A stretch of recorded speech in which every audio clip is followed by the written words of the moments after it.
Muy buenas tardes, invitadas. Muchas gracias por venir. También muchas gracias a nuestros candidatos y candidatas por venir. Me presento, soy María Fernanda Monategui, encargada de la Secretaría de Política y Cultura del CED. Junto con Mauricio Aguirre y Gustavo Calderón vamos a guiar este debate constituyente. A continuación se le entregará a cada candidato y candidata un minuto para presentarse y plasmar su pensamiento ante el público. Empezaremos de orden alfabético, iniciando con don Marcos Celedón. ¿Cómo están todos? Muy buenos días. Para mí desde ya es un privilegio estar con ustedes. Agradezco la invitación del Centro de Alumnos de la Escuela de Derecho. Yo estudié en la Católica del Norte en periodismo, así que éramos vecinos. Así que agradezco esta invitación. Cuando era estudiante también hicimos en su oportunidad algunos debates y era relevante que los candidatos fueran y participaran. Para mí es importante estar acá porque es importante poder conversar, poder dialogar, y mientras más oportunidades tengamos para poder discutir respecto a los temas que nos interesan, es relevante aquello. Soy antofagastino por convicción, soy casado hace 8 años, voy a cumplir 8 años este año, papá de una pequeña de 5 años, y bueno, no milito en ningún partido por ahora, por eso en la boleta aparezco como independiente, pero estoy apoyado por Evópolis, donde he conocido a personas que merecen mi confianza, y por eso he aceptado este apoyo, y por eso al día de hoy estoy con ustedes como candidato. Y espero que sea un debate que nos permita a todos compartir ideas y por qué no llegar a algunos acuerdos. Eso. Muchas gracias. Sigue doña Cristina Dorador. Hola, muy buenos días. Muchas gracias al Centro de Estudiantes de Derecho por la invitación. Muy importante, creo que desde los estudiantes surjan estas iniciativas de conversación entre las y los candidatos constituyentes. Bueno, yo soy de Antofagasta y de Mejillones. Nací en Antofagasta porque en Mejillones no se podían hacer, pero viví hasta los 6 años allá, luego en Antofagasta, y posteriormente desarrollé mi formación universitaria en la Universidad de Chile y en Alemania, y volví a trabajar desde hace ya 12 años a la Universidad de Antofagasta, de cual me desempeño como académica, universitaria y científica. Desde esa vereda he visto, digamos, he podido vivir distintos temas relacionados con género y también con medio ambiente, los cuales me motivaron, junto por supuesto con las demandas sociales fundamentales que tiene la sociedad chilena, para presentarme a ser candidata constituyente, junto con el apoyo, por supuesto, de muchas personas y del movimiento social ciudadano, Movimiento Independientes del Norte. Gracias. Muchas gracias. Continúa doña María Ojeda.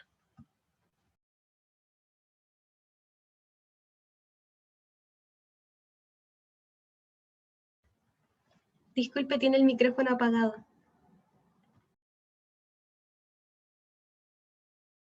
Y ahora sí.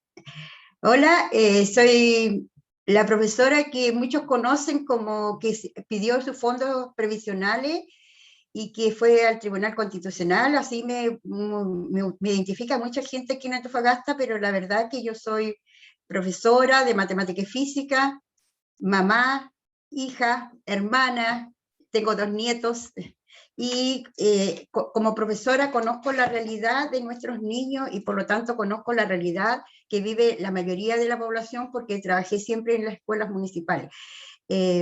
Trabajé en María Elena, en Calama, Antofagasta.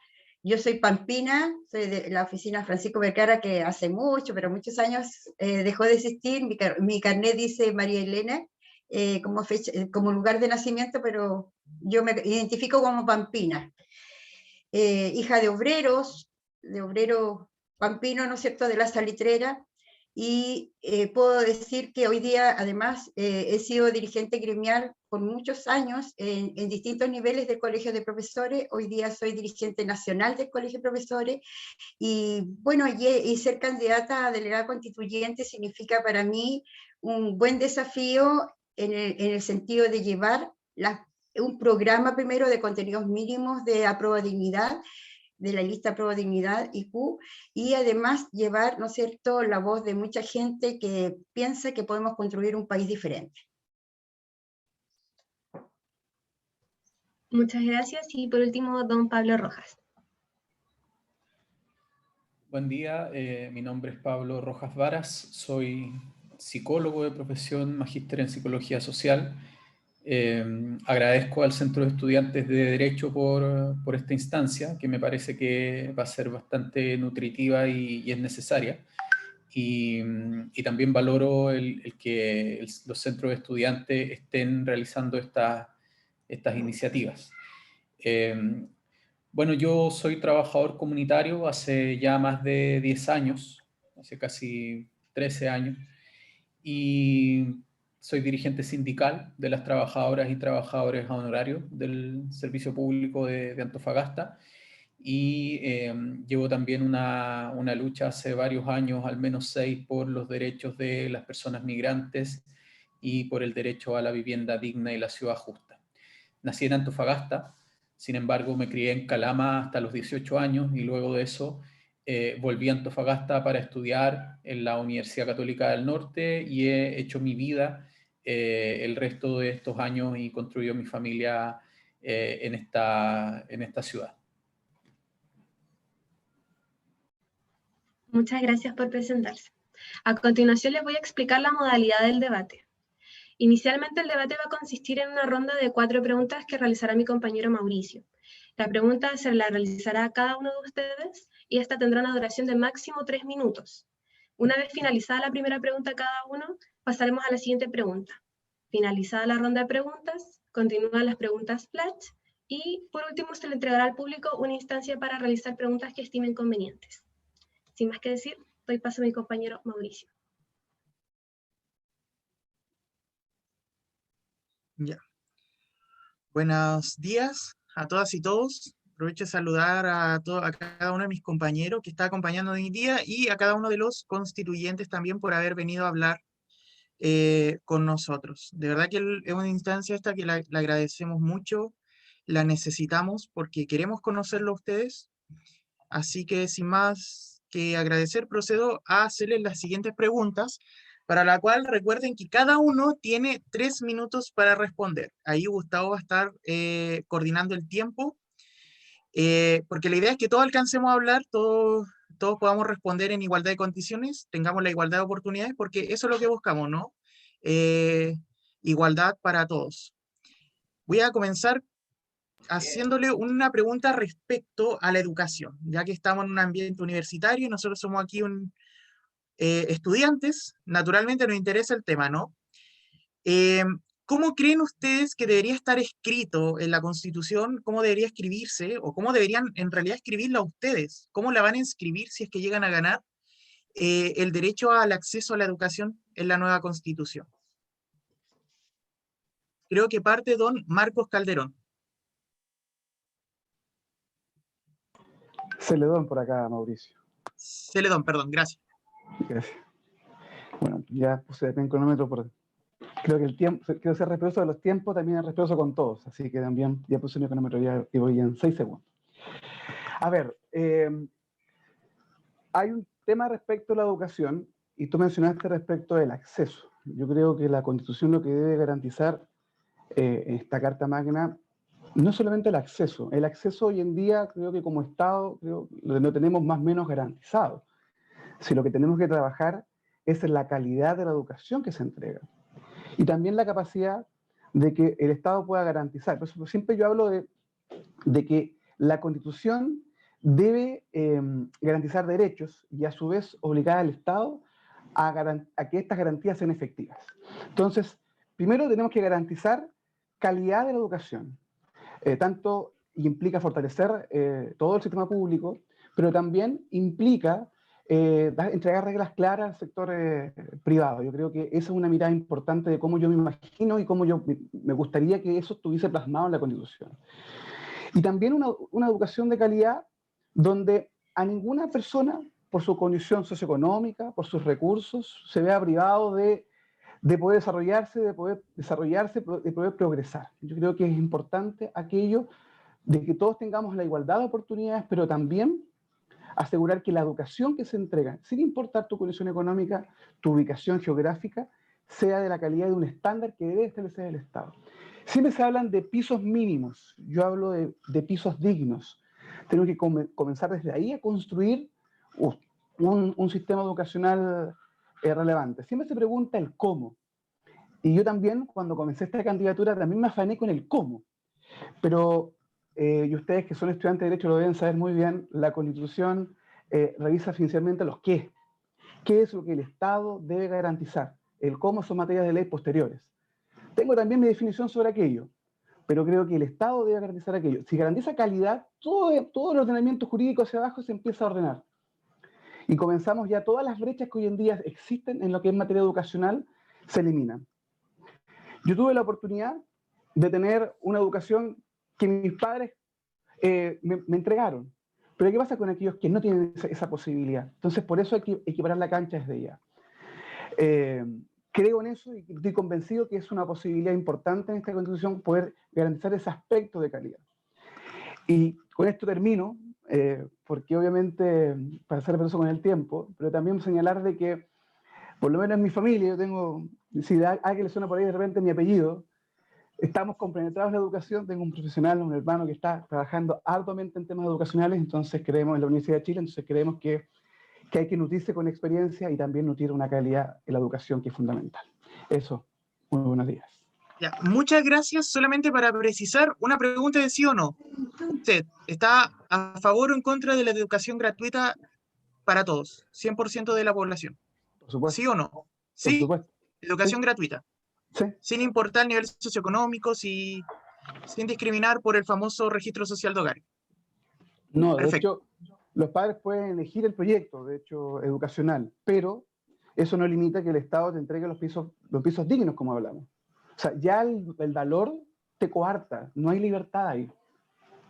Perfecto, muchas gracias. Entonces, educación gratuita para todos, muy bien. Y de calidad. Ahora vamos con Cristina Dorador. La misma pregunta. ¿Cómo escribiría usted el acceso a la educación en la nueva Constitución? Se debe garantizar en la Constitución el derecho a la educación. El derecho a la educación, ¿cierto? El acceso está garantizado, pero tiene que haber derecho. O sea, todas las personas en Chile tienen que tener acceso a una educación de buena calidad, a una educación sin inequidad, porque también es el gran problema de Chile profundo, es la gran desigualdad e inequidad. Y eso se ve, parece que hay un ruido atrás. Y eso se ve reflejado en los sistemas educacionales claramente. Entonces también la igualdad de oportunidades es muy importante. Y la educación tiene que tener también equidad territorial, equidad de género y equidad en temas de diversidad, porque claramente es la base de la sociedad. Entonces si es que partimos en un sistema que segrega, que genera desigualdades, que genera... No estoy escuchando bien, parece que hay muchos micrófonos encendidos. Sí, le vamos a pedir a la constituyente Ojeda si puede silenciar su micrófono. Ahí, perfecto.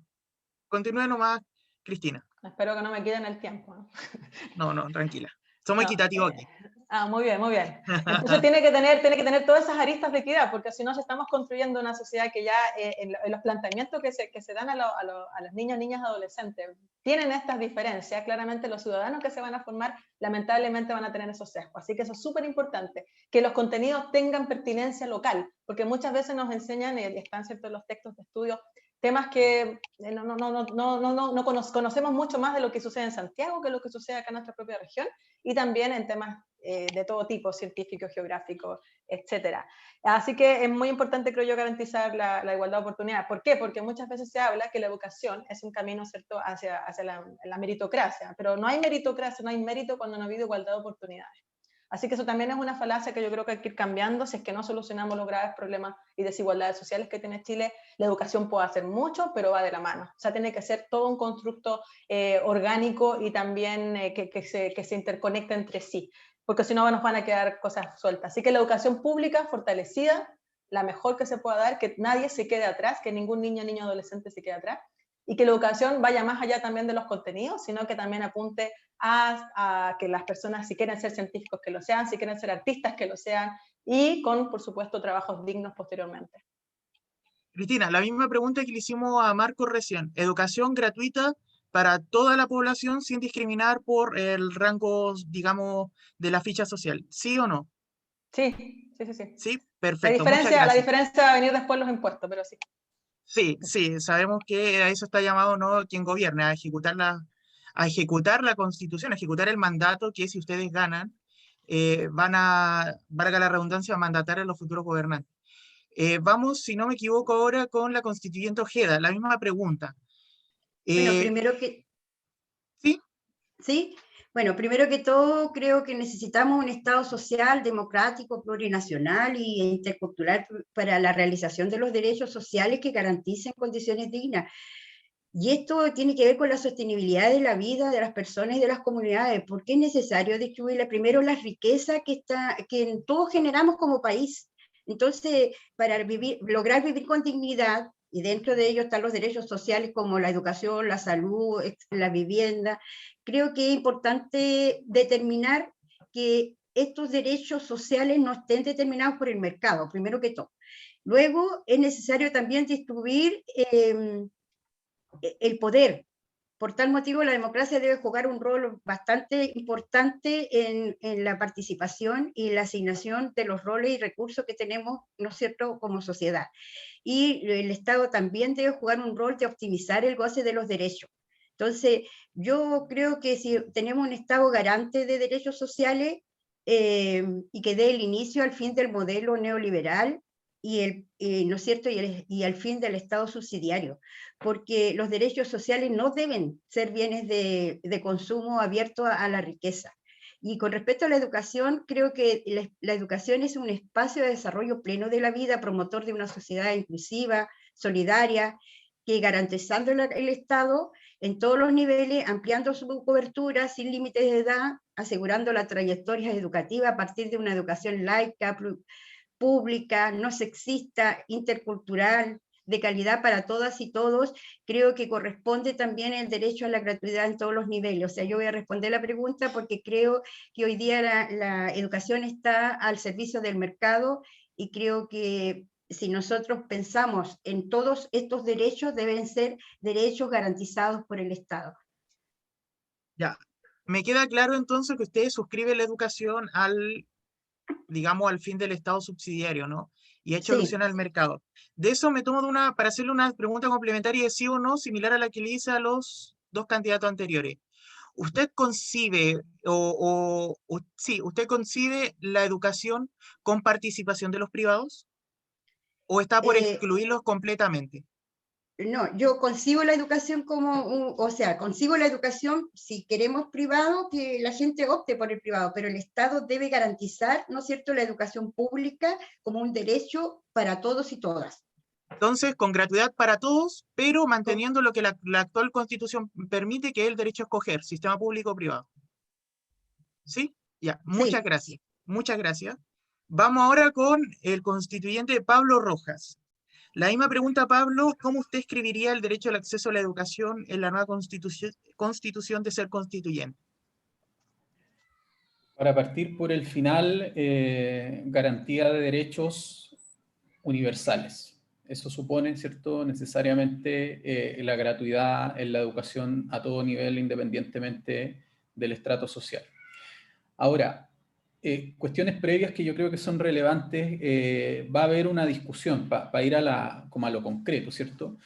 Va a haber una discusión muy relevante en torno, por ejemplo, a la noción de libertad de enseñanza y en torno a lo que se denomina el derecho preferente de los padres por escoger, ¿cierto? Y el deber por escoger la educación de sus hijos e hijas. Esa es una discusión ideológica fuerte, potente. A mí me parece que la libertad de enseñanza es una de las formas de protección en el ámbito educativo de la excesiva protección del derecho a propiedad. Hay que cuestionar abiertamente la libertad de enseñanza y hay que, de existir, subordinarla explícitamente a la garantía estatal del sistema educativo. Y eso supone necesariamente que, de existir un sistema privado, ese sistema de privado no se financie con recursos públicos. Entonces, el sistema público, universal, gratuito para todas y todos, y los dineros públicos van al sistema público.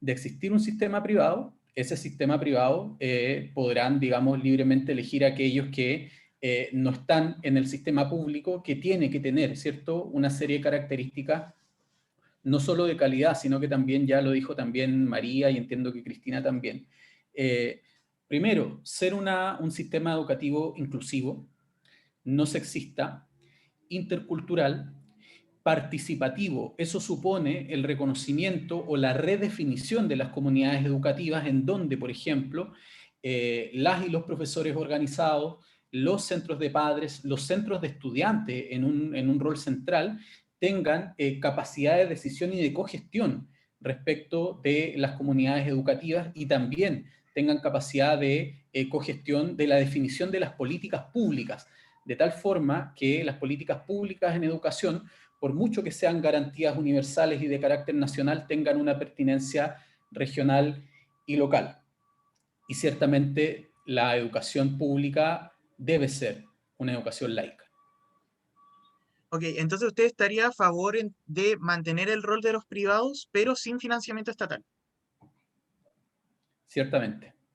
Entonces no estaría a favor de replicar en la educación básica y media lo que pasa actualmente con la gratuidad en la educación superior, donde hay recursos públicos que van a universidades privadas, que están adscritas a la gratuidad. No, no, porque la gratuidad no es la garantía de un derecho universal. Cuando yo digo educación pública y los fondos públicos van a la educación pública, lo que estoy diciendo es ningún peso para las entidades privadas. Si quieren hacer escuela, perfecto. Si quieren hacer universidades, perfecto. Pero la plata pública va a financiar la educación pública. Y eso va a significar, en un plazo de no menos de 5 años, el fortalecimiento del sistema público que en la práctica, en 1 o 2 generaciones, va a hacer que sea tan o más, ¿cierto?, potente y de mayor calidad que cualquier sistema privado. Eso está demostrado en el resto de los países donde opera de esta manera. Ok, entonces una pregunta de sí o no para terminar con su postura. No a la colaboración en materia educacional público-privado o Estado-privados. No a esa colaboración. No. Que el tema no es colaboración, el tema es financiamiento. No al financiamiento público a entidades privadas en el marco de un sistema público garantizado de educación. Ok, nos queda súper claro. Muchas gracias. Terminamos la primera ronda. Vamos con la siguiente pregunta, que ya nos introduce a la segunda parte de la Constitución. Ustedes muy bien saben, o me imagino que deben saber, la Constitución tiene 2 partes. La dogmática, donde hablamos de los derechos, deberes, principios, pero también tiene una parte orgánica, donde es cómo se organizan los poderes del Estado. Ya una constituyente habló a propósito de la noción de territorio. Así que la siguiente pregunta va para los 4. ¿Qué sistema de gobierno o gobiernos prefieren? Marcos Calderón. Por acá, Marcos Celedón. Celedón, perdón. Sí, no te Perdón. preocupes. Yo creo que el problema de lo que ocurre en nuestro país es que yo creo que todo en exceso o todo al extremo genera reacciones adversas. Nosotros tenemos un sistema, somos un país unitario, pero extremadamente centralizado, y eso provoca que el concepto unitario genere urticaria, digamos, un término más elegante. Entonces, primero, respecto al ordenamiento territorial, yo voy a abogo, y eso lo he planteado desde un comienzo, es un convencimiento que he podido ir ratificando en las conversaciones con los ciudadanos, la necesidad de un Estado unitario, pero que entregue autonomía efectiva a sus territorios, y me refiero yo a autonomía para recaudar tributos, autonomía para gestión y autonomía para implementar esos planes de gestión. Un ejemplo, tenemos hace 6 meses en Santiago durmiendo una declaratoria de santuario de la naturaleza para un sector al norte de la comuna de Mejillones y está esperando la firma de alguien en Santiago. Ya las autoridades locales determinaron que ese sector debe ser un santuario de naturaleza para protección del medio ambiente y también protección de sitios arqueológicos. La comunidad ya también se vinculó, pero estamos esperando una firma en Santiago. Entonces, si no tenemos la capacidad para autodeterminar, para poder administrar nuestro territorio, estamos complicados y eso tiene que estar plasmado en la nueva Constitución, por lo menos en el aspecto de las autonomías en los territorios. Y ahí también me refiero al tema comunal. Pero dentro de un Estado unitario, porque un Estado unitario nos permite mantener conceptos de solidaridad entre el país, así no cada región genera sus propios recursos y verá el resto del país cómo se financia. Respecto al tema presidencial, lo mismo, ¿no? Tenemos un sistema que toda la literatura lo plantea, y ustedes menos lo deben saber, es hiperpresidencial. No es el problema de un régimen presidencial, el problema es el régimen presidencial chileno, que es hiperpresidencial y concentra demasiadas atribuciones en el presidente. Yo por lo menos planteo un régimen presidencial, pero más moderado, es decir, que comparta atribuciones con el Congreso. Y eso implica, tú me vas a preguntar automáticamente, ¿qué atribución no debe compartir con el Congreso? El tema de el financiamiento, el tema del presupuesto. Eso yo creo que es un elemento que debe mantener el Ejecutivo, pero en otros aspectos que también son relevantes, donde hay materias de ley donde puede involucrarse el Parlamento, yo creo que ahí hay que generar un sistema mucho más moderado que el que tenemos el día de hoy. Por eso yo soy un Chile unitario, porque yo creo que esa forma nos asegura también un concepto de solidaridad en el territorio, y me refiero en el territorio nacional, porque para regiones como las nuestras, que genera riqueza, eso no es problema, pero para regiones que no generan riqueza, el no ser un Chile unitario te genera ruido. Y para mí, por lo menos el sistema presidencial, debemos moderarlo porque tenemos un hiperpresidencialismo que toda literatura, por lo menos sobre el tema, pide que se tiene que corregir urgentemente. Eso es. Ok, 2 preguntas rápidas. Por favor. ¿A favor o en contra del delegado presidencial, de mantenerlo? Y la segunda pregunta, entonces, o más bien para delimitarlo. Entonces, usted está a favor de mantener el régimen presidencial, pero atenuarlo. No transicionar a un semipresidencialismo ni menos un parlamentarismo. No estoy convencido, por lo menos. El ser presidencial todavía no me convence. Y el parlamentarismo creo que no estamos preparados todavía para aquello culturalmente. Perfecto. Entonces, presidencialismo atenuado. ¿A favor o en contra de mantener el delegado presidencial? A favor. ¿A favor de mantenerlo? Sí. ¿Con las mismas competencias atenuadas? No. Yo creo que tenemos que, en el mismo rigor, tenemos que atenuar. Porque entregar algunas competencias al gobernador, algunas competencias es lo mismo que tenemos hoy en día, que es mantener el control en el centro y no delegar ciertos grados de decisión en las regiones. Perfecto, súper clara su postura. Vamos ahora con Cristina Dorador. La misma pregunta, ¿qué sistema de gobierno prefiere, tanto central como local? Bueno, yo creo que no hay mucho tiempo, ¿cierto?, para hacer grandes diagnósticos, pero basta con darnos cuenta de la realidad de nuestra región. El hiperpresidencialismo que ya se mencionó nos agobia, nos asfixia y no nos permite desarrollarnos desde los territorios y desde las regiones. Es realmente indignante cómo muchas veces se toman decisiones sin considerar aspectos básicos de nuestra cotidianidad, nuestra vida diaria, sin conocer ni siquiera los territorios donde se está muchas veces legislando, tomando decisiones. Por dar un ejemplo, todavía, por ejemplo, no hay control respecto a cómo han estado aumentando las variantes de COVID acá en el norte de Chile, porque no tenemos simplemente lo estaban haciendo solamente en el aeropuerto de Santiago. Bueno, es un ejemplo actual. Pero para dar también otra idea, yo creo que debemos avanzar hacia una descentralización real. O sea, la descentralización tiene que ser la columna vertebral de la nueva Constitución. O sea, no podemos, yo creo que juntarnos todos los posibles candidatos constituyentes que en la convención a discutir una constitución política de Chile, sin ponernos de acuerdo qué es Chile. De partida, Chile viene antes, ¿cierto?, de que se anexaran estos territorios. Entonces, ¿cómo entramos nosotros ahí? Es la primera vez que se nos da voz para poder participar de este proceso y de forma, además, paritaria. Así que es muy importante, yo creo, que hacer esa reflexión. Y desde ese punto de vista, yo considero que el Estado debiese avanzar hacia autonomías regionales. Y eso no va en contra del tema de la solidaridad, porque justamente ahora, siendo la región de Antofagasta la segunda región que produce más recursos en contexto del PIB nacional, tenemos autopistas, todos tenemos rutas de una vía, tenemos, ¿para qué hablar las deficiencias en infraestructura educacional, áreas verdes, y podríamos entrar en un montón de detalles de salud? O sea, ahí nunca ha habido solidarismo. Entonces lo que tenemos que hacer, creo yo, es avanzar hasta autonomías regionales, por supuesto desde un punto de vista colaborativo a nivel nacional, pero que los recursos vuelvan a las regiones y las regiones se puedan desarrollar. Y el desarrollo va más allá también del extractivismo, porque eso es algo que parece que permea a todos los lineamientos políticos. No hay tampoco visiones muy disruptivas respecto al avance de la economía que no sea la extracción de recursos naturales. Y yo creo que eso también hay que cambiarlo, porque si no vamos a destruir toda nuestra naturaleza. Y respecto al Parlamento, yo soy de la idea de transicionar quizás a un Parlamento unicameral, porque hay bastantes parlamentarios que no necesariamente representan los intereses de las regiones, hay mucho turismo electoral y representan más bien ideologías de partidos políticos y de ideas propias. Así que yo creo que hay bastante que hacer en este tema. No, y respecto a las dos cámaras, eso implica también más más burocracia innecesaria, ¿no?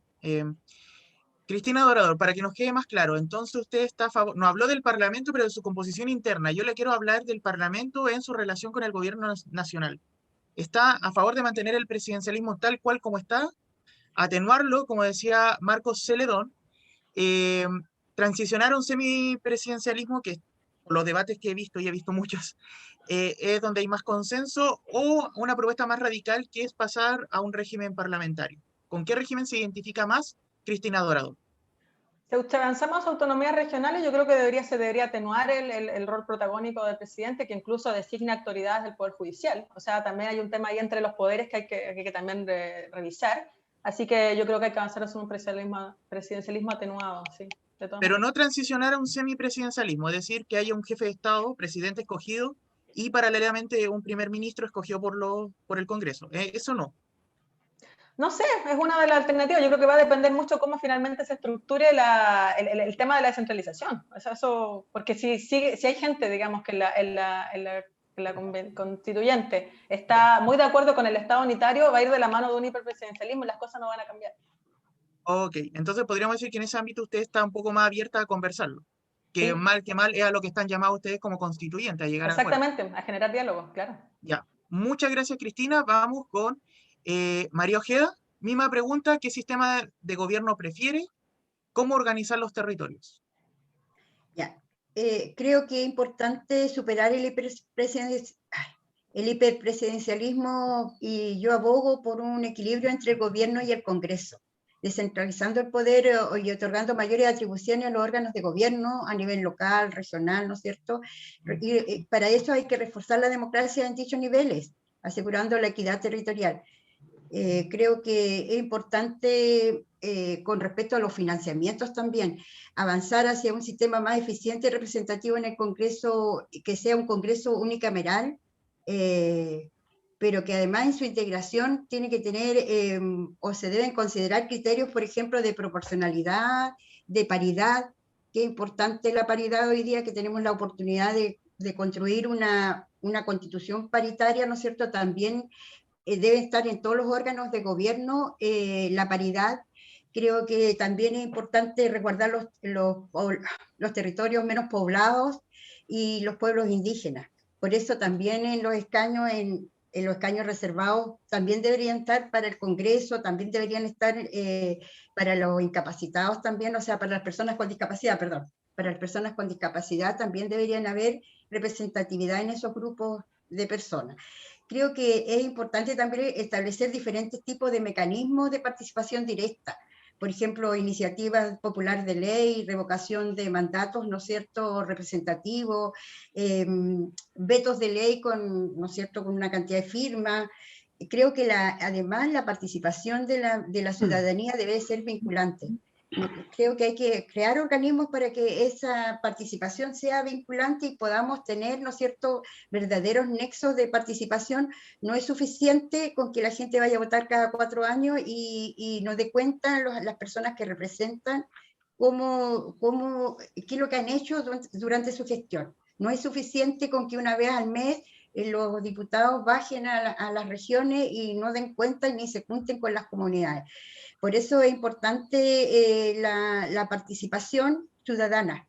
Creo que la democratización participativa en espacios que sean en concordancia con la ciudadanía va a lograr mayor incidencia y van a poder entender cómo es la realidad de la gente, del pueblo. Crear una mayor autonomía, necesitamos mayor apoyo estatal también a los municipios.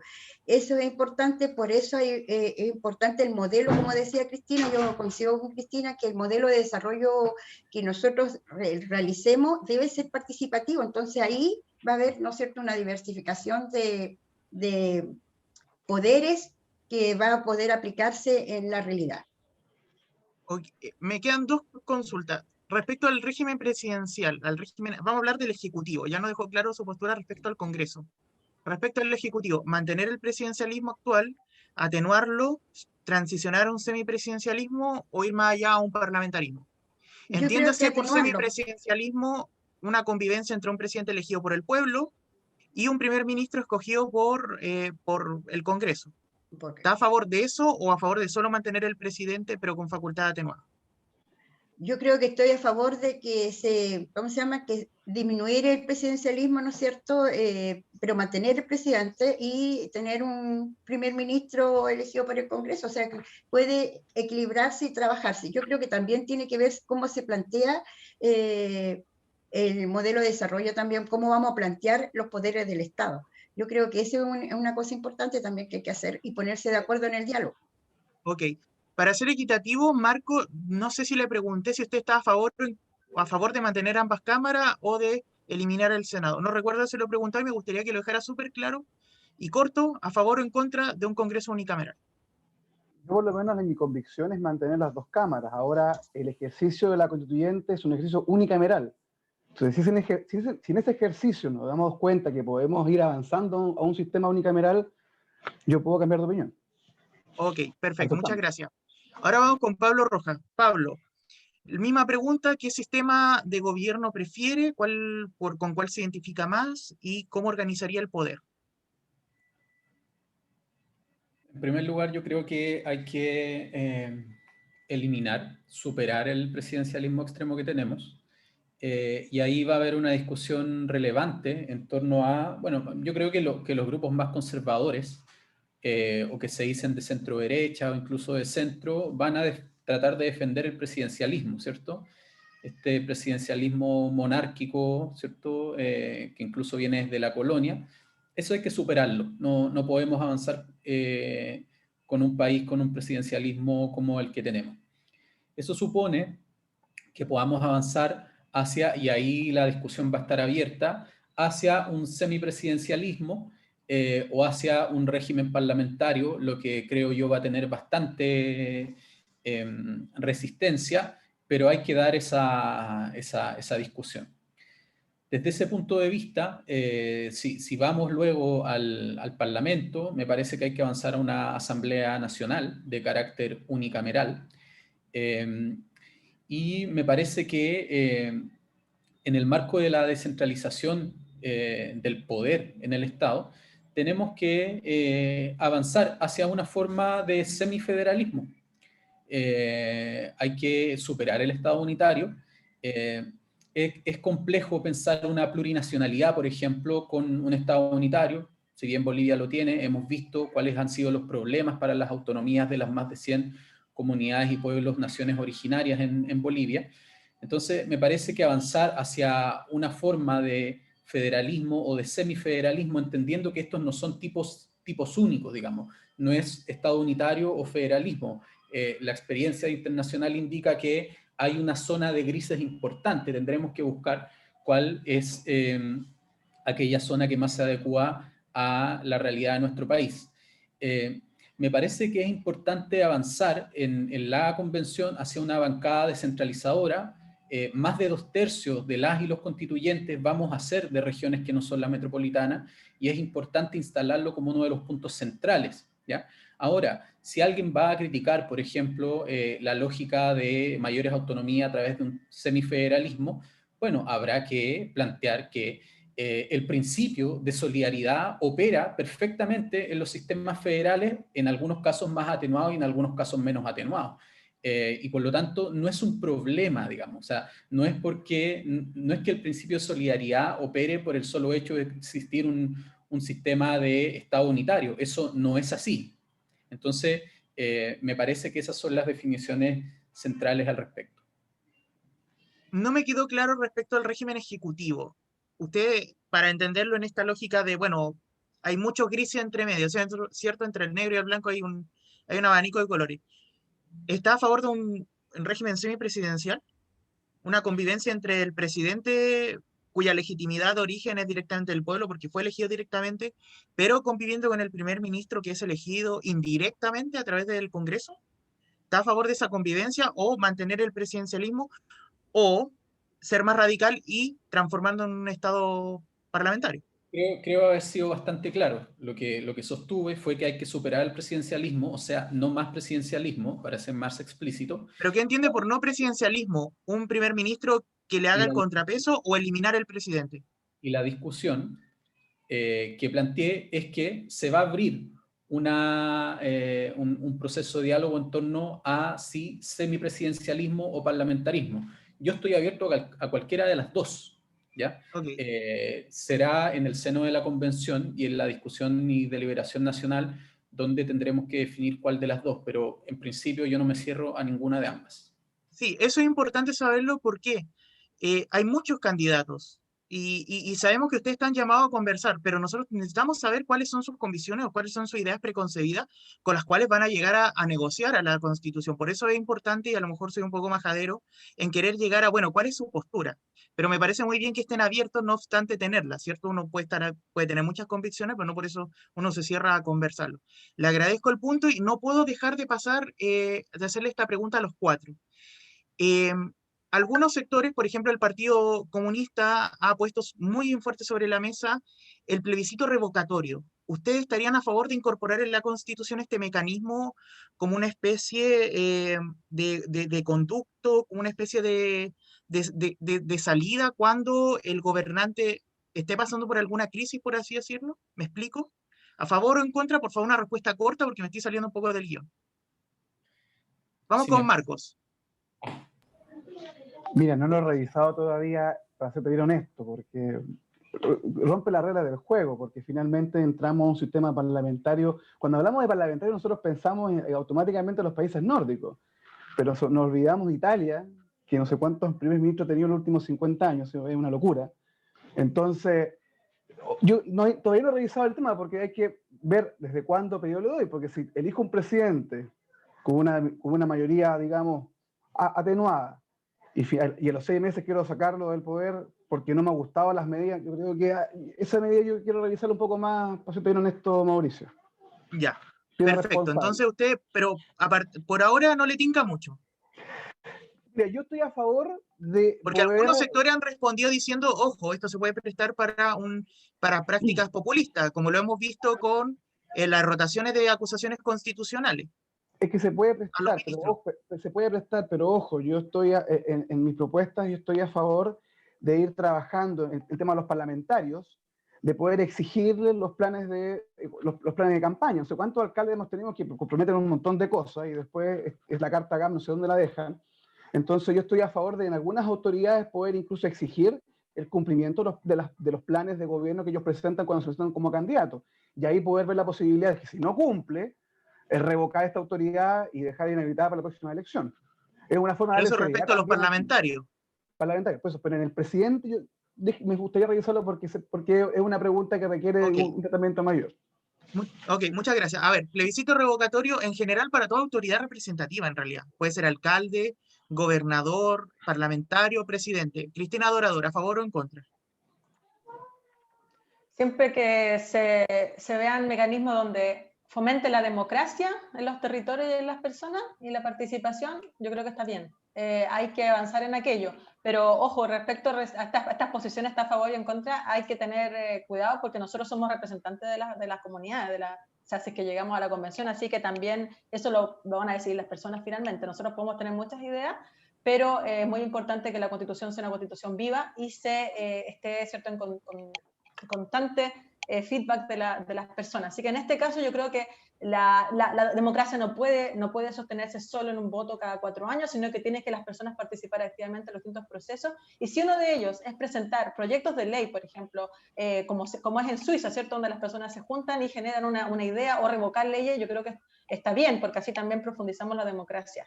Ahora, respecto del presidente en particular, yo creo que es algo que hay que analizar, porque por otro lado tenemos el hiperpresidencialismo que no se puede mover, pero por otro lado también tenemos que ver la otra vereda, pero siempre en consideración a lo que piensan las personas, obviamente.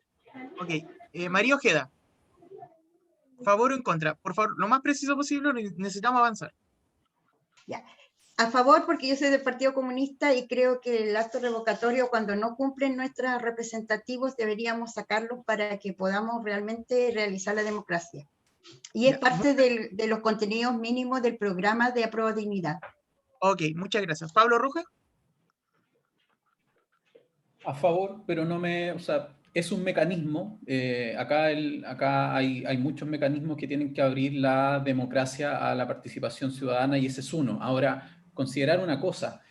en la mayoría de los países donde esto existe, prácticamente no se aplica precisamente porque los mecanismos son muy complejos para aplicárseles. Entonces, yo no me ahogaría en un vaso de leche, ¿cierto? Hay que tenerlo, hay que tener ese mecanismo en la Constitución, luego se regulará en qué medida se hace o no efectivo. Muy bien, muchas gracias. Vamos a cerrar esta ronda de preguntas respecto a la parte orgánica de la Constitución y vamos a abrir a la identidad como país. No quiero ocupar la palabra identidad nacional porque precisamente a ese tema los quiero llevar. ¿Qué piensan del reconocimiento de los pueblos originarios y cómo se debe llevar esto a cabo? ¿A través de una cláusula en la Constitución que diga Estado plurinacional o Estado pluricultural? ¿Cómo lo miran ustedes? Vamos con Marcos Celedón. Mauricio, esta discusión es álgida ahora, antes y también en la convención. Yo creo en una mirada multicultural. Y yo te voy a explicar por qué creo en aquello. Voy a colocar acá el cronómetro antes que me extiendan demasiado con el tiempo. Ahí está. ¿Por qué yo creo en esta visión? Porque muchos han hablado de plurinacional y tú lo acabas de decir, el concepto de nación. A ver, eso es un concepto que todavía no hemos revisado. No hemos conversado como país qué implica ser chileno, qué implica ser parte de la nación chilena. Entonces esa discusión no la hemos tenido, no hemos profundizado ni reflexionado sobre aquello y vamos a saltar respecto a que hay muchas naciones. Yo ahí tengo mis reparos, por lo menos yo creo que como Estado debemos reconocer a los pueblos originarios y debemos entregar grados importantes de autonomía para la gestión de sus asuntos internos. Yo creo que eso es relevante. Yo conversaba en San Pedro de Atacama con muchas comunidades y nos señalaban aquello, nos sentimos muchas veces extranjeros en nuestro propio territorio. Entonces eso tenemos que trabajarlo y eso es una deuda que tenemos como Estado. Dentro de mi visión, obviamente, de que somos un solo país y una sola nación. Es una mirada que por lo menos es la que yo comparto, pero creo que esa reflexión tenemos que darla. Porque finalmente hoy día, por ejemplo, en Antofagasta nosotros tenemos casos particulares. Yo no nací en Antofagasta, pero me siento antofagastino y chileno. Y puedes estar conversando con un hijo de inmigrante europeo y también te sientes chileno. Y puedo estar conversando con una hija de una legítima heredera del pueblo originario de Nicarantay y los tres nos sentimos chilenos, los tres nos sentimos antofagastinos. Entonces ahí tenemos que trabajar qué significa ser chileno y por lo menos en mi mirada no estoy, ya que estamos hablando de términos más jurídicos, no estoy de acuerdo con la balcanización, un poco esta mirada de fragmentar Chile. Me tocó estudiar estudios internacionales en la Universidad de Chile y creo que la balcanización de mirar el territorio no es mi apuesta. Yo creo que tenemos que pensar en reconocer a los pueblos originarios y en esta mirada, en una mirada multicultural. Yo sé que va a despertar pasiones, pero esa es mi postura. Ok, muchas gracias. No, se agradece porque la idea es eso, es que como aquí están escribiendo en el chat, esta es la oportunidad para conocerlo a ustedes como candidatos. Hay tantos. Cristina Dorador, misma pregunta. ¿Cómo reconocimiento de los pueblos originarios y cómo se incorpora en la Constitución? Bueno, este país, Chile, es un país diverso por definición. Tenemos diversidad no solamente humana, sino que territorial, desde el desierto hasta la Patagonia, y cada persona, ¿cierto? Y cada comunidad y poblaciones vive, digamos, en esos contextos. Así que no reconocer la multiculturalidad, la pluriculturalidad y también la plurinacionalidad, yo creo que es un retroceso, porque justamente tenemos que mirarnos entre todos y validar esa diversidad. Ahora, ¿cómo eso se transfiere a un sistema jurídico, ¿cierto? De país? Yo creo que eso también es trabajo que va a tener que hacer la convención, pero ya a partida no podemos dejar a nadie atrás. O sea, y yo creo que va más allá de que uno se identifique como chileno o no. O sea, estamos en un contexto como país donde hay múltiples realidades que tienen que convivir. Y eso lo han hecho muchos otros países. O sea, yo creo, y no un tema de fragmentación ni nada, yo creo que al contrario nos potencia y nos ayuda a poder abordar grandes dificultades que se vienen, ¿cierto? Temas de cambio climático, temas de qué sé yo, después del COVID, ¿qué va a pasar? Esta cuestión va a durar, la Constitución dura más de 50 años, así que también tenemos que pensar con esa mirada intergeneracional que es muy importante. Así que yo creo que es fundamental valorar a todas las personas que habitan los territorios. No solamente, ojo, pueblos originarios, también hay cultura, como el pueblo afro en Arica, que tampoco ha sido reconocido recientemente, y también es una manifestación, ¿cierto?, de diferencias que tienen que ser incluidas y tener sus grados de autonomía y de trabajo, digamos, internamente. Ok, muchas gracias, Cristina. Vamos con María Ojeda. ¿Cómo cómo usted escribiría el reconocimiento de los pueblos originarios? Creo que el Estado debe ser plurinacional e intercultural. ¿Por qué intercultural? Porque, no multicultural, porque intercultural nosotros nos relacionamos social y políticamente con las distintas culturas. Entonces, multicultural están las culturas ahí distintas, pero no nos relacionamos con ellas. Creo que también es necesario un reconocimiento como una necesidad profundamente humana a nuestro pueblo originario, que se le garantice su libre determinación en el marco de la unidad de Estado, que consiste en sus derechos de autonomía, el autogobierno, su cultura, el reconocimiento a sus instituciones y a las entidades territoriales. Tenemos que respetar su cosmovisión, el derecho del respeto a la naturaleza, que se respete integralmente su existencia y el mantenimiento, ¿no es cierto?, y su regeneración de sus ciclos vitales de los ecosistemas. Ellos tienen una soberanía alimentaria que da derecho a la alimentación, con su acceso, ¿no es cierto?, a la alimentación, ¿cómo se llama?, a la alimentación equilibrada, suficiente, producida a nivel local, en correspondencia con su identidad y que le permita el bien vivir. Yo creo que con un sistema de justicia que respete y regule y resuelva los conflictos entre los intervinientes y ustedes que son estudiantes de Derecho, que su costumbre, ¿no es cierto?, esté sobre la norma, porque esa es una cosa como que nosotros le podemos hacer a nuestro pueblo originario.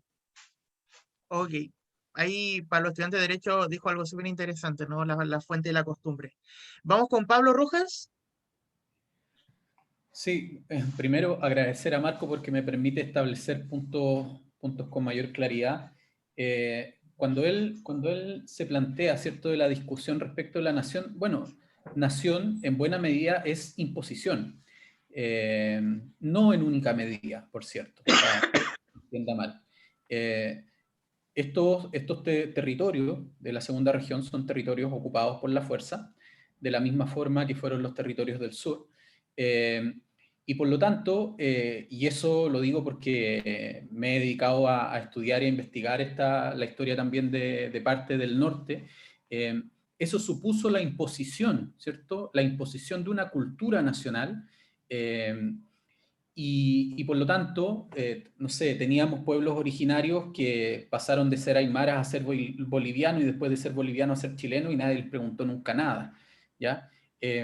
Efectivamente, hay que redefinir, ¿cierto?, la idea de nación y hay que concebir la posibilidad existente, real, de la copresencia de distintos pueblos-naciones y por lo tanto eso hace necesario avanzar hacia la plurinacionalidad. No solamente el reconocimiento de las diversidades de pueblos y de naciones, sino que hacia la plurinacionalidad en igualdad de condiciones. Suscribo también lo que planteó María en términos de la interculturalidad. La multiculturalidad es un hecho de la causa, ¿ya? Es la copresencia de diversidades culturales. Y por lo tanto, la interculturalidad permite avanzar hacia la convivencia de esas diversidades y no hacia la segregación o exclusión de unas respecto de otras, de las más subordinadas respecto de las más hegemónicas. Entonces, es fundamental avanzar hacia ese tema porque también, como lo dijo la Cristina, eso nos enriquece, ¿cierto? Aquellas naciones, aquellos países y aquellos estados que han reconocido la diversidad étnica, nacional, se han enriquecido culturalmente, económicamente, educacionalmente. Entonces hay que avanzar hacia allá, sobre todo en una región como esta, ¿cierto?, donde la presencia de personas migrantes latinoamericanas, en su gran mayoría, y sus hijos e hijas, que en estos momentos tienen la nacionalidad chilena, nos permiten pensar esta idea del nuevo Chile, no solamente como el nuevo Chile con una nueva constitución, sino que también con una nueva fisonomía cultural. Por lo tanto, avanzar hacia plurinacionalidad, garantizar y consagrar el principio de interculturalidad en la Constitución y avanzar hacia las autonomías en materia de territorio, en materia de justicia y en materia económica para los pueblos-naciones. Ok, nos quedan súper claras las 4 posturas. Gracias por haber respondido tan claramente, sin ambigüedades. Le voy a dar el paso a Cristina Dorador para que ella se despida, porque sabemos que tiene una reunión de carácter urgente, así que nos va a dejar y va a tener derecho entonces a explayarse finalmente. Sí, lamento mucho tener que retirarme, normalmente siempre me quedo hasta el final, pero surgió una urgencia porque estamos tratando de montar un sistema de vigilancia genómica por el COVID, y ya es parte de lo que yo realizo también, así que hay una reunión ahora con el Ministerio. Ojalá se resulte, porque necesitamos también descentralización de todas esas capacidades que lamentablemente están tan centralizadas. Bueno, agradezco la instancia, el Centro de Estudiantes de Derecho, me parece fantástico que ustedes como estudiantes estén tan organizados y tengan estos espacios para que podamos dar nuestras opiniones y nuestros planteamientos hacia la convención. Yo espero que el proceso sea masivo, que toda la gente participe. Lamentablemente estamos en el contexto de pandemia, se postergaron las elecciones, pero en su momento ojalá esto sea un proceso ejemplar, porque es la primera vez que vamos a tener una constitución, ¿cierto?, con representantes elegidos desde las comunidades, paritarios, y eso yo creo que ya va a dar luces de un nuevo Chile, y sobre todo que tengamos esta visión tan regionalista que tenemos todos acá, y que eso se vea impregnado, ¿cierto?, en el texto constitucional. Así que les hago un llamado a participar, a votar por independientes y también por apoyar nuestra lista de la lista ZZ del Movimiento Independientes del Norte. Así que muchas gracias y nos vemos en otra oportunidad. Hasta luego. Ok, muchas gracias. Hasta luego. Ahí se nos despide Cristina Dorador. Y vamos a continuar con nuestros panelistas con la última ronda de preguntas. Hemos hablado de pueblo originario, hemos hablado de cómo organizar los territorios, el poder, hemos hablado de un derecho social que a nosotros como estudiantes nos interesa mucho, que es la educación, pero todavía nos queda un tema súper importante en el tintero, que es el género y la equidad de género, los temas relacionados con este antecedente al estallido social que habíamos visto un tiempo antes, las marchas del 8M, así que los quiero trasladar a ese punto. ¿Qué disposiciones creen ustedes que debe incorporar la nueva Constitución? Yo creo que todos están de acuerdo con terminar la brecha de género, así que les voy a preguntar así. ¿Qué mecanismos creen que debe tener la nueva Constitución para superar la brecha de género? O para lograr esta tan ansiada equidad de género, ¿no? ¿Y qué otras propuestas también fuera de la pregunta ustedes tienen o qué ideas tienen respecto a este tema? Vamos con Marcos Celedón. Tiene el micrófono apagado. Ahí está. Tu pregunta es interesante porque nos obliga al cómo muchas veces, porque la discusión siempre está en el qué. A ver, creo que todos vamos a coincidir que tenemos que avanzar respecto de una mirada de género en la nueva Constitución, donde se pueda hacer efectivo esta no discriminación, y eso es fundamental aquello. Se plantean aspectos de paridad, yo estoy de acuerdo en general en instancias puntuales temas de paridad, yo creo que eso es relevante y nos permite avanzar como país respecto a esa mirada. Pero también quiero hacer un punto respecto a este tema, porque mucho hablamos respecto de la Constitución y lo que debe y lo que no debe ir, y yo creo que hay una mirada, digamos, desde el punto de vista jurídico, de que la Constitución no es un plan de gobierno, define un plan de gobierno, una medida de gobierno, define los marcos, define las líneas directrices de lo que debe ser un país. Y un país como el nuestro debe avanzar en una mirada que no discrimine y que integre, obviamente, a la mujer, porque se han generado brechas históricas, e integre a la mujer a la vida nacional, y eso es fundamental. Así que, por lo menos para mí, ahí yo creo que vamos a estar más o menos todos menos de acuerdo respecto al punto. Y respecto de los roles, porque también hay un tema en la mirada de género respecto a los roles, yo estoy a favor de la corresponsabilidad. Y respecto a la educación, porque tenemos que, ¿cómo vamos a construir esta cultura, esta mirada de país?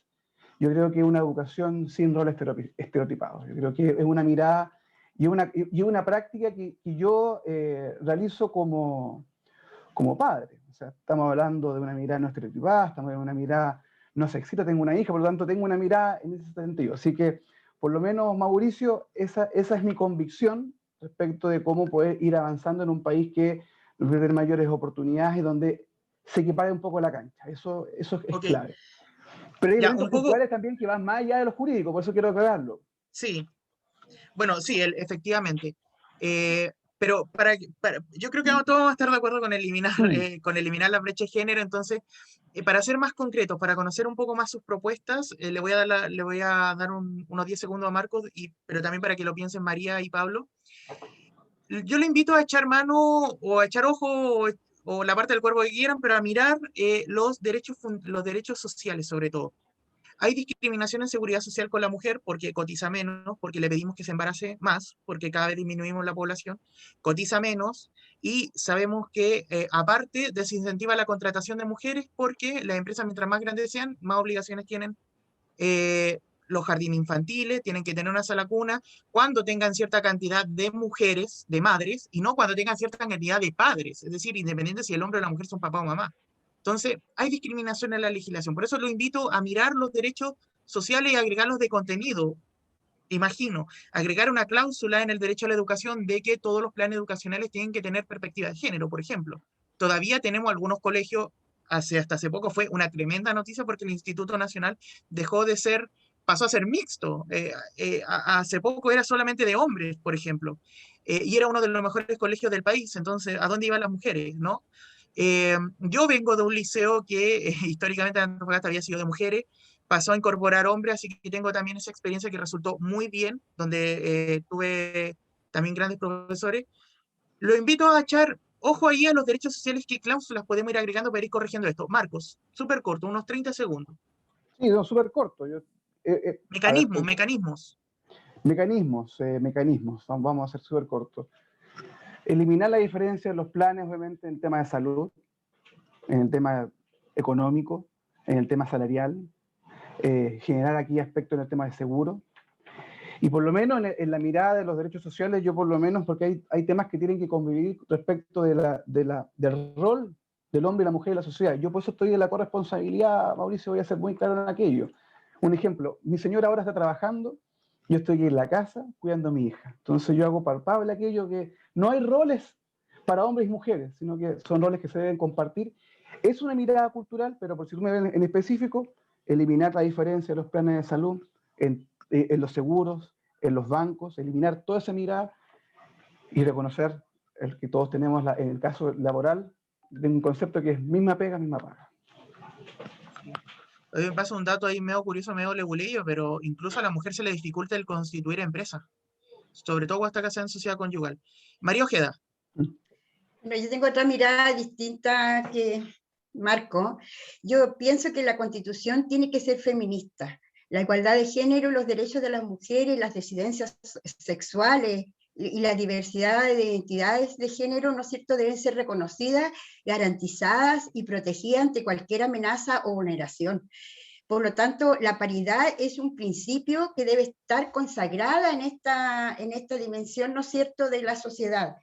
La igualdad de género también tiene que ser sustantiva como un principio reorganizador de la vida social, política y económica y la prohibición de discriminación por razones de edad, ¿no es cierto?, de género, de nacionalidad, de la condición migratoria que tienes tú, o de la condición indígena también, debe ser terminado. O sea, la discriminación no debe existir. Los derechos sexuales y reproductivos de las mujeres y la diversidad y de las personas gestantes. A la educación, tenemos derecho derecho a la educación sexual integral desde temprana edad y continua. Creo que el lenguaje no sexista tiene que estar incluido en esta Constitución, reconociendo a las mujeres diversas y a la diversidad sexual, ¿no es cierto?, y como titulares de derecho. Creo que la protección de las niñas y adolescentes a su identidad, ¿no es cierto?, y a la autodeterminación de su género con autonomía progresiva, porque cada 33 minutos acá en Chile se agrede a una niña sexualmente. Entonces tenemos que mirar ese punto de vista, cómo nosotros protegemos a los niños. Y, por supuesto, una vida y determinar un derecho a una vida libre de violencia de género en todas sus manifestaciones. Además, nosotros como Apruebo Dignidad también estamos planteando el reconocimiento del trabajo doméstico y de cuidado. El reconocimiento, no solamente el reconocimiento, sino que desde el mundo laboral, ¿no es cierto?, reconocer ese trabajo que hacemos las mujeres y que aportamos a la economía, y que si lo hacemos fuera de la casa es remunerado, pero cuando está dentro de la casa no está remunerado. Por lo tanto, creo que es importante el reconocimiento del trabajo doméstico y de cuidado, porque aportamos a la economía de este país. Y además, porque somos el 51% de la población. Ya. Muchas gracias, nos quedó súper claro. Gracias por incorporar mecanismos concretos y claros. Pablo, su turno. ¿Qué propuesta, qué mecanismo propone respecto a los temas de género? Y esta tan ansiada equidad que queremos, ¿no? Mira, antes me gustaría hacer una reflexión. Yo acá doy un paso hacia atrás por mi condición, ¿cierto?, de varón privilegiado. Una reflexión sí que me hago es que, tal como creo yo que en la convención se va a dar un debate interesante en torno a procesos de descentralización, también el feminismo va a entrar a dar un debate importante, ¿cierto? No es lo mismo tener una constitución con perspectiva de género que plantearse una constitución feminista, ¿ya? Ahí se van a dar discusiones álgidas. Yo tiendo a suscribir lo que ha propuesto María Ojeda en términos de garantizar, ¿cierto?, la paridad en el ámbito político, de avanzar hacia mecanismos que vayan liberando progresiva y sustancialmente de violencia a mujeres, niñas y disidencias, a los temas relativos a seguridad social, por ejemplo. Si lo miramos solamente desde una perspectiva de derechos, ¿cierto? El tema de los desk tienen que ser reconocidos y garantizados estableciendo una perspectiva de género en la cual, por ejemplo, se subsane en un futuro sistema previsional, sin AFP, por cierto, una remuneración adicional, ¿cierto? O una cotización adicional con cargo del Estado a aquellas mujeres que tienen lagunas previsionales. Pero para no redundar o repetir cuestiones que suscribo que dijo María, me parece que acá es importante repensar el modelo de desarrollo, o sea, cómo se produce el valor y cómo se distribuye el valor. Y desde ese punto de vista, hay que reconocer en un futuro de modelo de desarrollo, que también debe estar en la Constitución de alguna manera, un relativo equilibrio entre el trabajo productivo y el reproductivo, estableciendo que el trabajo reproductivo también produce valor, produce vida, y por lo tanto el trabajo reproductivo, independientemente que él lo haga, ¿cierto? Sabemos que lo hacen principalmente las mujeres, debe ser retribuido adecuadamente y debe ser, y acá tomo algo que dijo Marcos también, debe ser realizado con corresponsabilidad, ¿ya? Sabemos que eso ocurre no solamente con el cuidado y la crianza de niños y niñas, sabemos que ocurre bastante con cuidadores y cuidadoras con personas en situación de dependencia. Entonces, ese modelo de desarrollo tiene que suponer además pensar no solamente esto en términos individuales, hay que volver a cómo las comunidades nos vamos haciendo cargo de la reproducción de la vida de tal forma que, porque lo sabemos, quienes llevan las principales organizaciones territoriales son mujeres, la retribución, la remuneración y también el fortalecimiento de las organizaciones comunitarias que deben pasar a ser núcleos centrales de la reproducción de la vida. Ok, muchas gracias.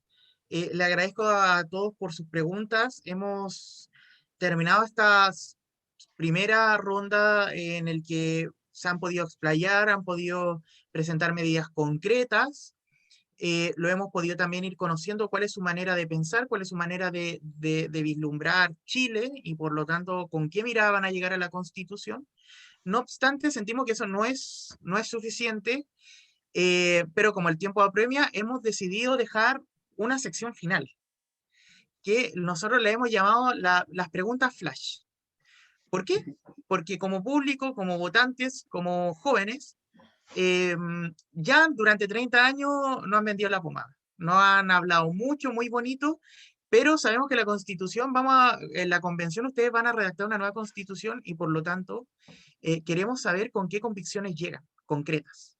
Así que lo voy a dejar con Gustavo, les va a hacer una serie de preguntas que, como ya levantaba, se llaman preguntas flash, porque la respuesta tiene que ser un sí o un no.